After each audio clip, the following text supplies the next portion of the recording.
selon la CNUSED, du produit intérieur brut mondial en 2020. Les biens créatifs et les services créatifs ont représenté respectivement 3% des exportations des marchandises et 21% des exportations de services.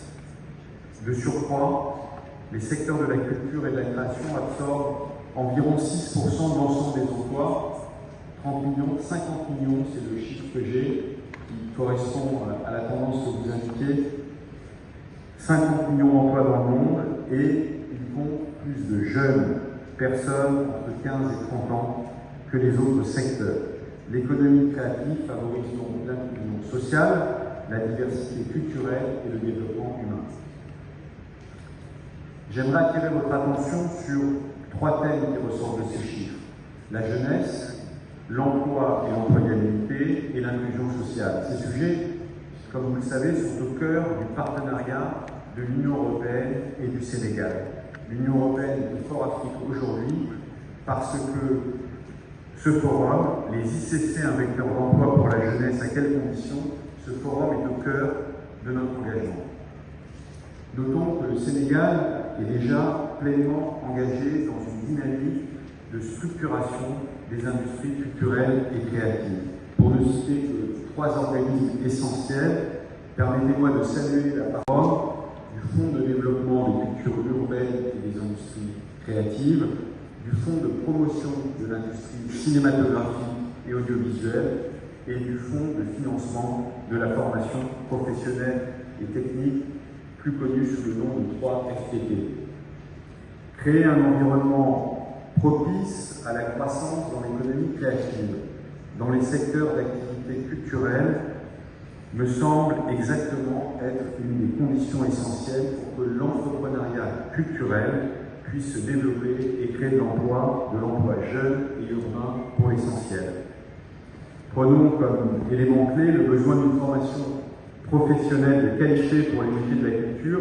La Team Europe est engagée ici aux côtés du Sénégal en vue des prochains Jeux olympiques de la jeunesse de 2026 avec un soutien au secteur de l'audiovisuel et des spectacles vivants. Les professionnels de la formation de ces secteurs sont eux-mêmes les moteurs de cette nouvelle dynamique.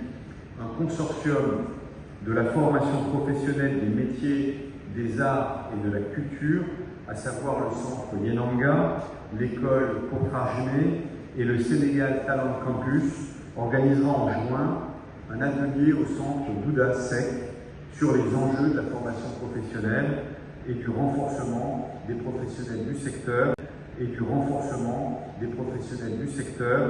pour établir un dialogue public-privé qui soit durable. Créer les conditions pour l'emploi des jeunes, la question de ce Fort Afrique a forcément besoin de ce dialogue de partenariat public-privé pour établir ce dialogue.